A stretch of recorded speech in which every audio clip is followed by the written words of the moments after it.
मित्रों, हम सभी जानते हैं कि भारत स्वतंत्रता के इस अमृतकाल में 2047 तक विकसित भारत का लक्ष्य प्राप्त करने के लिए बहुत सजगता के साथ, सक्रियता के साथ आगे बढ़ रहा है। परंतु इसी के साथ यह विषय भी महत्वपूर्ण हो जाता है कि वो किन विचारों के साथ, किस स्वरूप में और किस दृष्टि के साथ आगे बढ़ रहा है, अथवा उस भारत की पहचान और स्वरूप क्या होगा। इसका बहुत महत्व इसलिए भी बढ़ जाता है कि माननीय प्रधानमंत्री जी ने कल ही यह घोषणा की थी कि 1 वर्ष तक श्री सोमनाथ मंदिर के विध्वंस के 1000 वर्ष पूर्ण होने के बाद जो उसके गौरव की पुनर्प्रतिष्ठा हुई थी, उसके उत्सव के रूप में इसे मनाया जाएगा। यहां पर विषय मात्र एक मंदिर नहीं है, यहां पर विषय श्री नरेंद्र मोदी जी मात्र एक प्रधानमंत्री नहीं है, और यहां पर विषय तमाम विरोधी दलों के द्वारा किया जा रहा व्यक्तिगत विरोध नहीं है। यहां पर विषय यह है कि भारत का स्वरूप और भारत की पहचान और विकसित होने के बाद भारत की पहचान क्या होगी। इस संदर्भ में मैंने आज कुछ विषय आप लोगों के संज्ञान में एक्स पर पोस्ट करके लाए थे। यहां पर मैं स्पष्ट करना चाहता हूं कि भारत के प्रथम प्रधानमंत्री श्री जवाहरलाल नेहरू जी से हमारा कोई व्यक्तिगत विरोध नहीं है। जो विरोध है वो सैद्धांतिक और व्यवहारिक है। जैसे श्री नरेंद्र मोदी जी एक व्यक्ति नहीं है, एक अधिष्ठान है, उसी प्रकार जवाहरलाल नेहरू जी एक नेता नहीं है, बल्कि एक विचार के प्रतीक हैं। और वो विचार भारत के लिए कितना भयावह और खौफनाक था, और उसके उस असली चेहरे के ऊपर कितना बड़ा पर्दा डाल के रखा गया था, वो आज जानने की आवश्यकता है। जैसा कि आप सबने देखा होगा कि बहुत ही दुखद बात है कि अप्रैल 1951 में जवाहरलाल नेहरू जी पाकिस्तान के तत्कालीन प्रधानमंत्री को पत्र लिखते हैं, और उल्लेखनीय बात यह भी है कि लियाकत अली जो पाकिस्तान के फर्स्ट प्राइम मिनिस्टर बने, यह अंतरिम सरकार में यानी 1946 2 सितंबर को जब नेहरू जी प्रधानमंत्री बने थे तो उनके वित्त मंत्री थे, और बजट उन्होंने प्रस्तुत किया था अंतरिम सरकार का। और इस बात का उल्लेख प्रणब मुखर्जी जी ने अपनी 2009-10 की बजट स्पीच में भी किया है। उनके लिए लिखते हैं माई डियर नवाबजादे, यानी वो डियर भी हैं और नवाबजादे भी हैं। सम्मान से अभिभूत होकर वो ये कह रहे हैं कि मैं ये बात स्पष्ट करना चाहता हूं कि जो सोमनाथ का मंदिर में हो रहा है वो बिल्कुल गलत है, उसको लेकर कोई प्रचार, दुष्प्रचार नहीं करना चाहिए। और इसके अलावा उसमें एक लाइन वो कह रहे हैं जो मैं आपके सामने रिपीट करना चाहता हूं, the story of the gates of Somnath temple being brought back to India from Afghanistan is completely false and there is not an atom of truth in it. तो साहब वो ये कहते हैं कि जब महाराजा रणजीत सिंह ने काबुल जीता था तो उन्होंने सबसे पहले सोमनाथ के उन दरवाजों को मांगा था कि वो कहां हैं। ये पूरी तरह फॉल्स है। There is not an atom of truth in it.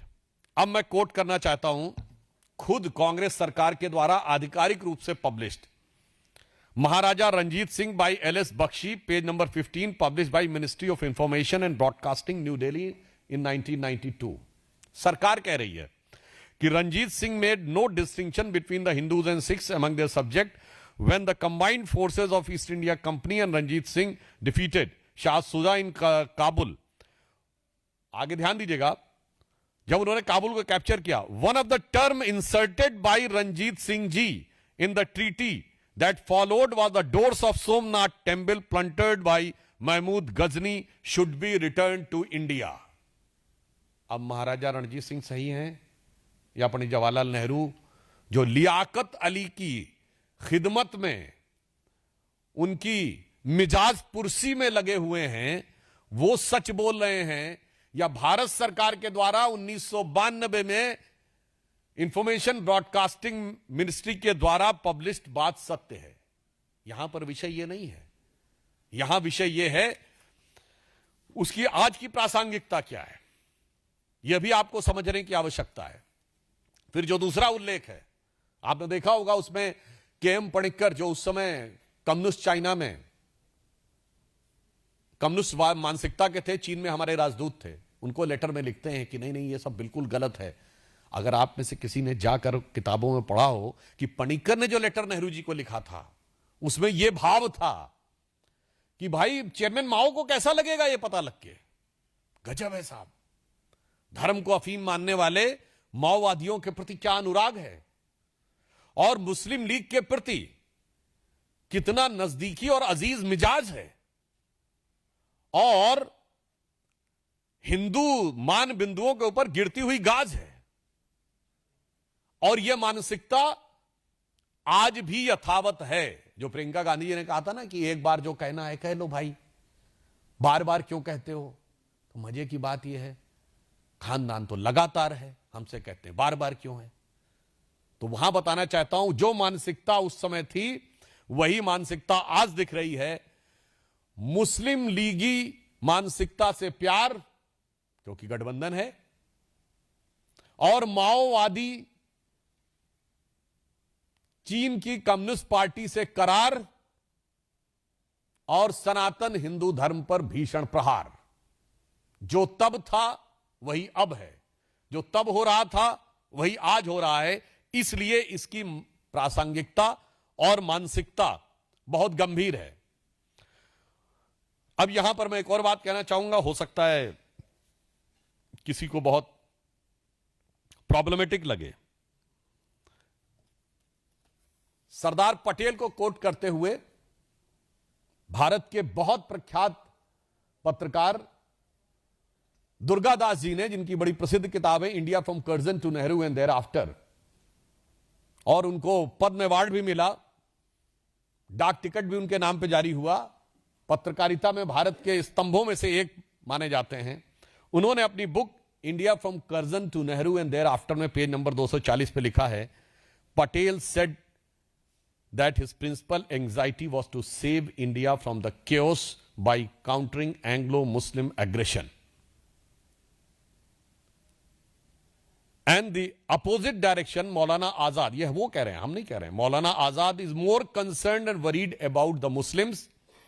और आगे कोट अनकोट में, I am quoting Curzon to Nehru and thereafter, Durgadas quoting Sardar Patel, Jawaharlal is the only nationalist Muslim today. Patel added that Nehru was unduly amenable to Mountbatten's influence, as always leaned on someone.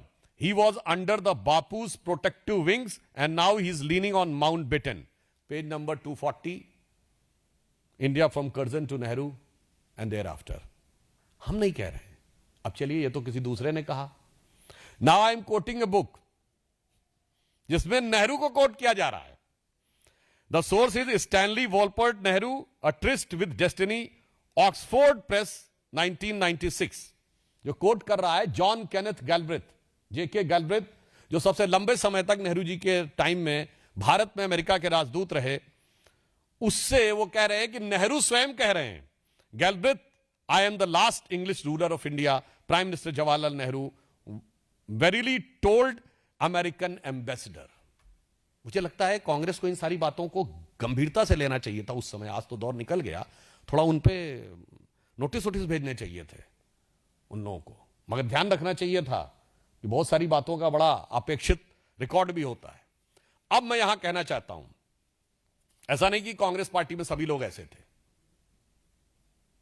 Congress party में अनेक नेता ऐसे थे जो भारत और भारतीयता की पहचान के लिए पूरी तरह कृत संकल्पित थे।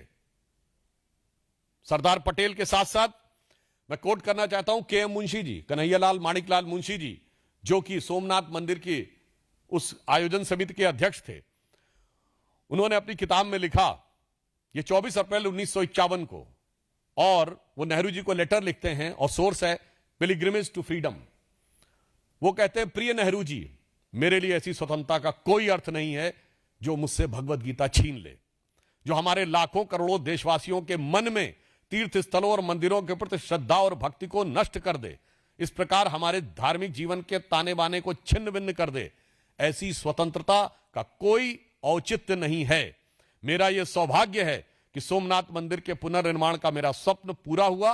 मुझे भरोसा है इस मंदिर से हमारे राष्ट्र जीवन को फिर से महत्व और प्रतिष्ठा मिलेगी, जिससे हमारे देशवासी धर्म शुद्ध रूप का साक्षात्कार कर सकेंगे और अंदर से आत्मविश्वास जागृत होगा, जो स्वतंत्रता प्राप्ति के बाद अत्यंत आवश्यक है। कांग्रेस के एक नेता कह रहे हैं कि स्वतंत्रता प्राप्त के बाद स्वतंत्रता की सार्थकता के लिए किस चीज के लिए आवश्यक है। अब मैं नेहरू जी की कैबिनेट के एक मंत्री को कोट करना चाहता हूं। वीएन गाडगिल जी ने अपनी किताब गवर्नमेंट फ्रॉम इनसाइड में लिखा, नेहरू जी को हमेशा पाकिस्तान में प्रचार की चिंता लगी रहती थी। मैं पूछना चाहता हूं, आज कांग्रेस में सबसे ज्यादा चिंता पाकिस्तान में ही प्रचार की है ना? आप लोग भारतीय मीडिया से हैं, पर जितनी सुर्खियां पाकिस्तान की मीडिया में बटोरी है हमारे विपक्ष ने, उतनी पाकिस्तान के नेताओं ने नहीं बटोरी है पाकिस्तानी मीडिया में। तो वे कहते हैं कि सोमनाथ मंदिर के पुनर्निर्माण की घोषणा ने, ये वीएन गाडगिल जी कह रहे हैं, घोषणा ने करोड़ों भारतवासियों के मन में उत्साह और हर्ष की लहर उत्पन्न कर दी है। गाडगिल जी आगे लिखते हैं कि पीडब्ल्यूडी मंत्री के नाते मैंने नेहरू जी के आदेश पर कई मस्जिदों और दरगाहों की मरम्मत सरकारी खर्च पर करवाई है। अब बताइए साहब, उनका मिनिस्टर कह रहे हैं कि उन्होंने नेहरू जी के आदेश पर सरकारी खर्च से मस्जिदों और दरगाहों की मरम्मत कराई है, परंतु यदि मंदिर का निर्माण स्वयं प्रेरणा से भी हो रहा है तो उसमें जाने से परहेज करना चाहिए। मुझे लगता है कि यह दर्शाता था कि भारत की स्वतंत्रता के बाद भी मानसिक रूप से हम मैकाले की मानसिकता से भरे हुए थे। इसलिए माननीय प्रधानमंत्री जी ने जो बात कही है कि मैकाले की मानसिकता से अगले 10 वर्ष में मुक्त होना है, और मैकाले की मानसिकता का जो प्रभाव हमारी उस समय की सरकार और तत्कालीन प्रधानमंत्री जी पे था, जबकि कांग्रेस पार्टी के अंदर ही एक नहीं अनेक नेता, जिसमें मैंने 2 का नाम बनाया, के.एम. मुंशी, वीएन गाडगिल नहीं, पुरुषोत्तम दास टंडन, डॉक्टर राजेंद्र प्रसाद, के.एम. मुंशी, सी राजगोपालाचारी, सरदार पटेल, ये सब लोग इस विचार के थे, डॉक्टर संपूर्णानंद, परंतु उन विचारों को ध्वस्त करके उस मानसिकता का जो आवरण बना के रखा था, तो मैं कह सकता हूं भारत को मानसिक गुलामी से मुक्त करने का अभी भी अंतिम चरण बाकी है, जिसे हम लोग एक जमाने में एक पंक्ति बोलते थे कि उगा सूर्य कैसा कहो मुक्ति का ये उजाला करोड़ों घरों में न पहुंचा। तो उसकी एक पंक्ति है, न संयम न निष्ठा न एकात्मता है, भरी है मनों में अभी तक गुलामी, वही राग अंग्रेजियत का पुराना, सुनाते बड़े लोग नामी गिरामी, प्रजातंत्र की धार उतरी गगन से मगर नीर जन सागरों तक न पहुंचा, उगा सूर्य कैसा कहो मुक्त का ये उजाला करोड़ों घरों तक न पहुंचा। इसलिए आज आवश्यकता है उस यथार्थ को दुनिया तक पहुंचाने की, भारत के उस आत्म गौरव को, भारत की उस शक्ति को और भारत की उस श्रेष्ठता को सम्मान देने की, जो संपूर्ण विश्व को मार्गदर्शन देना चाहती है, और इसके द्वारा भारत की अस्मिता भी अविभाज्य रहती है। जब आप श्री सोमनाथ के आगे श्रद्धा से सर झुकाते हैं तो वही श्रद्धा का भाव आपके मन में उत्तर में अमरनाथ से लेकर दक्षिण में रामेश्वरम तक और मल्लिकार्जुन से लेकर काशी विश्वनाथ तक जुड़ जाता है। और इतना ही नहीं, वही श्रद्धा का भाव काशी विश्वनाथ से आगे बढ़कर काठमांडू के पशुपतिनाथ तक, कैलाश मानसरोवर तक और पाकिस्तान के कटास राज तक जुड़ जाता है। यह भारत की अविच्छिन्न पहचान और अस्मिता का प्रतीक है। दुख की बात यह है कि आज कांग्रेस जिस प्रकार से उन चीजों का बचाव करने में रुकी है। भाई, नेहरू की हर चीज तो आपने छोड़ दी। अब तो नेहरू टोपी भी आप नहीं पहनते। अब तो उनके नेता ने कुर्ता पजामा भी पहनना छोड़ दिया है। कांग्रेस सेवा दल में भी कैफ हटा दी है। नेहरू की हर चीज छोड़ दी है। मतलब जात पात, भाषा, प्रांत सब कुछ पे तो आ गए हैं। तो भाई ये भी छोड़ दीजिए, काहे बचाव करने में लगे। तो इसलिए अंत में मैं सिर्फ यह कहना चाहूंगा कि वो लोग जो कहते हैं कि एक बार में बोल लीजिए, बार बार क्यों बोलते हैं। हकीकत में selected words of Jawaharlal Nehru का जितना पन्ना खोलिए वो पन्ना कुछ बोलता हुआ नजर आता है। और जो वो बोलता है वो दुनिया के सामने सच को खोलता है और उनके दिल को चीरता है। मानो पन्ना कांग्रेस से कहता हो कि बैठा हूं दिल में इतने राज छुपाए, जरा सा होंठ हिले तो दिल डगमगाए। और उसके बाद जब कभी ईमानदारी से कोई कांग्रेसी उन पन्नों को पलटता होगा तो मुझे लगता है कि उसको वो पुराना गीत याद आता होगा कि कभी खुद पे, कभी हालात पे रोना आया, और जो बात निकली तो हर एक बात पे, या पन्ने पलटे तो हर एक बात पे रोना आया। अंत में मैं ये कहना चाहूंगा, आज देश को इसलिए याद दिलाने की जरूरत है। दुनिया में शायद बहुत कम देश होंगे जिनका 1000 साल की कंटिन्यूम हिस्ट्री दिख रही हो। श्री सबरीमला में 2000 साल से ज्योति जल रही है। कोई बहुत से ऐसे देश नहीं है, मेरे ख्याल से शायद ही कोई एक देश हो जहां 2000 साल का कंटिन्यूम दिखाई पड़ रहा हो। तो दो विकल्प हैं। एक तरफ वो विचारधारा जो ये मानती थी भारत कभी एक देश नहीं था, यहां एक देश के रूप में नहीं रह नहीं पाएगा, वो विचारधारा आज भी जो कांग्रेस में जीवित है, अर्बन नक्सल थॉट, जिसको कैसा भारत चाहिए, उत्तर दक्षिण में लड़ता हुआ भारत, भाषाओं में लड़ता भारत, प्रांतों में लड़ता भारत, जातियों में लड़ता भारत, और हर मुद्दे पे लड़कर बिखरता भारत। और एक तरफ प्रधानमंत्री श्री नरेंद्र मोदी जी के नेतृत्व में समस्त प्रकार की भिन्नताओं के बीच में एक भारत और श्रेष्ठ भारत के भाव के साथ विकसित होकर निखरता भारत। धन्यवाद।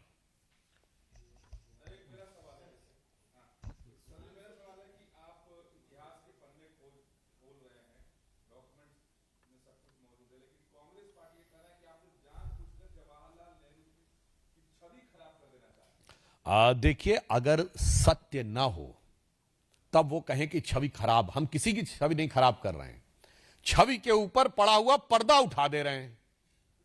अब जनता स्वविवेक से निर्णय ले सकती है कि वो छवि उसको कैसी दिख रही है, खराब दिख रही है या अच्छी दिख रही है। तो इसलिए कांग्रेस का, और जहां तक नेहरू जी के प्रति सम्मान की बात है, तो हमारी मोदी जी की सरकार जब आई थी 2014 में, तो नेहरू जी का 125वां वर्ष था, और 125वें वर्ष के सारे कार्यक्रम हमारी सरकार ने पूरे सम्मान के साथ और पूरी गरिमा के साथ निभाए थे। और आप सबको याद हो, उस आयोजन समिति के अध्यक्ष भी श्री राजनाथ सिंह जी, जो तत्कालीन गृह मंत्री थे, वो थे। तो प्रधानमंत्री के रूप में उनका पूरा सम्मान है। विचारधारा के रूप में हम ये जनता के ऊपर छोड़ते हैं कि वो इस चीज को क्या समझते हैं। और वैसे एक और बात कहूं, उस समय की तो बात छोड़िए, आज की छवि कितनी सुंदर है, और ऐसी छवि आंखों में बसी हुई है माओवादियों और मुस्लिम लीगियों की कि मुझे वो पंक्ति याद आती है, कांग्रेस की आंखों में ऐसा दो, एक तरफ मुस्लिम लीग, एक तरफ माओवाद, ऐसा आंखों में बसा है कि प्रीतम छवि नैन बसी, पर छवि कहां समाए। पूरी तरीके से आंखों में ऐसी छवि बसी, दूसरी छवि आ ही नहीं सकती। खैर,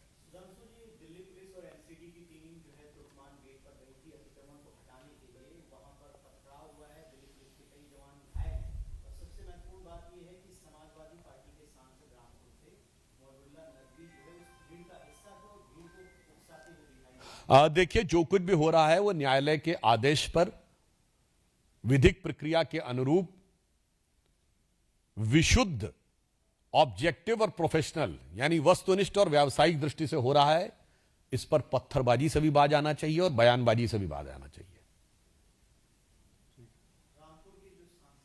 देखिए, वो वो लोग आदतन बोलते हैं इस तरह के वातावरण में, माहौल को उकसाकर, डाइवर्ट करके, भ्रम पैदा करके, इंडी गठबंधन के दलों में जो आपसी प्रतिस्पर्धा है कट्टरपंथी वोटों के लिए, ये उसका एक अंग है। मुझे लगता है मगर देश की जनता इसको बहुत गंभीरता से नहीं लेती।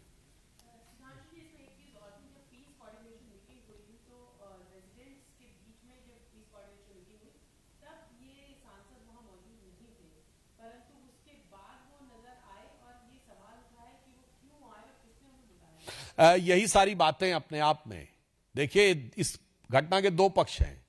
एक है लीगल पक्ष, टेक्निकल यानी वैधानिक पक्ष, और एक है राजनीतिक पक्ष। लीगल और वैधानिक पक्ष पे सरकारी एजेंसी और पुलिस काम कर रही हैं, और राजनीतिक पक्ष के ऊपर क्या हो रहा है यह बहुत साफ दिखाई पड़ रहा है कि यहां पर भी यह वही भाव है जो दिल्ली में दिखता है और वही मुर्शिदाबाद में दिखता है। दोनों की मानसिकता में कोई अंतर नहीं है।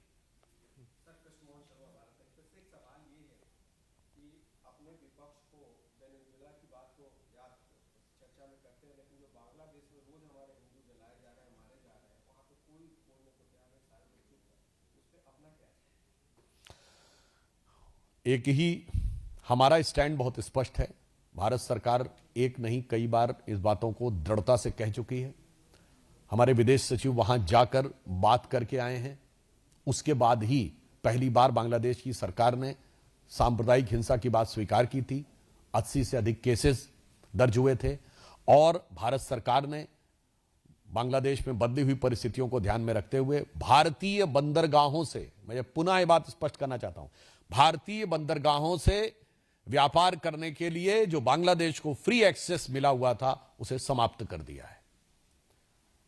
हम अपनी तरफ से कार्य कर रहे हैं, मगर जिन लोगों को वहां पर, ये वही लोग हैं ना जो सीए में कहते थे कि प्रोसिक्यूशन तो नजर नहीं आता है, और ये वही लोग हैं जो कहते थे कि नहीं नहीं नहीं नहीं, सिर्फ आप नॉन मुस्लिम्स को क्यों दे रहे हैं, हिंदू सिख जैन बौद्ध ईसाई को ही क्यों दे रहे हैं, मुस्लिम्स को क्यों नहीं दे रहे हैं।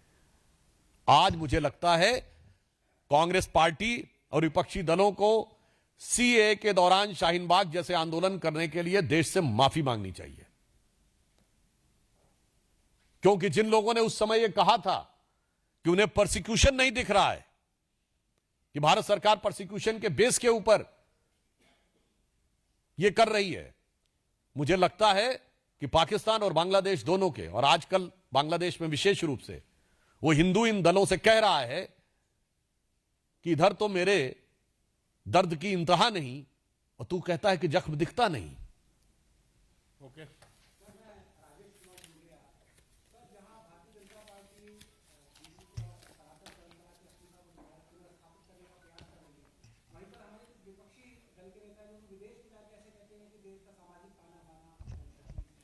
इस पे देखिए कई बार बता चुके हैं, और हम सिर्फ हिंदू संस्कृति को ही नहीं प्रतिस्थापित कर रहे हैं, हम उस संस्कृति को स्थापित कर रहे हैं जिसके लिए जर्मन दार्शनिक आर्थर शोपेनहावर ने कहा था कि Upanishadic philosophy is the product of highest human wisdom. हम उसको पुनर्स्थापित कर रहे हैं, हम उसको पुनर्स्थापित कर रहे हैं। पता नहीं आप लोगों में से कितने लोगों ने इरविन श्रोडिंगर का नाम सुना है, जिसने इलेक्ट्रॉन की वेव की इक्वेशन दी थी। अगर जिन लोगों ने 11th 12th में भी फिजिक्स पढ़ी होगी तो श्रोडिंगर वेव इक्वेशन पढ़ी होगी। क्वांटम फिजिक्स के 3 लोग पिता माने जाते हैं, Planck, Max Planck, Werner Heisenberg और इरविन श्रोडिंगर। इरविन श्रोडिंगर ने अपनी किताब 1964 में लिखी है my view of the world, उसमें पूरा उपनिषदिक वर्जन है, और वो कहता है उपनिषदिक फिलॉसफी के लिए it is the most elevating and awarding reading for me in the whole life. हम उसको पुनर्स्थापित कर रहे हैं, और हम किसको पुनर्स्थापित कर रहे हैं? पुनः मैंने आप लोगों से बोला था, फिर बताए दे रहा हूं, आज एआई का जमाना है। एआई का सबसे प्रचलित टूल चैट जीपीटी है। चैट जीपीटी के मालिक सैम ऑल्टमैन से एक इंटरव्यू में पूछा गया था कि कौन सा ऐसा क्वेश्चन है जिसका आंसर एआई को नहीं पता है पर आपको पता है। तो उन्होंने कहा था हां, एक प्रश्न है जिसका आंसर एआई को नहीं पता है पर मुझे पता है, और वो उन्होंने कहा था the absolute equivalence of Atman and ब्रह्मन। आत्मा और ब्रह्म में एब्सोल्यूट इक्विवेलेंस है। ये अद्वैत वेदांत के सार वाक्य ब्रह्म सत्यम जगन मिथ्या जीवो ब्रह्म है ना परह, जो आचार्य आदि शंकराचार्य ने कहा था, उसे ही सैम ऑल्टमैन कोट कर रहे हैं, उसे ही इरविन शॉडिंगर ने कहा है कि ऑब्जर्वर और ऑब्जर्व में कोई डिफरेंस नहीं, हम उसको स्थापित कर रहे हैं। और अंत में मैं कहना चाहूंगा, हम उस हिंदू संस्कृति को स्थापित कर रहे हैं जिसने जक्के ठुकराए लोगों को, लो मेरे घर का खुला द्वार, मैं अपना सब कुछ लुटा चुका फिर भी अक्षय है धनागार।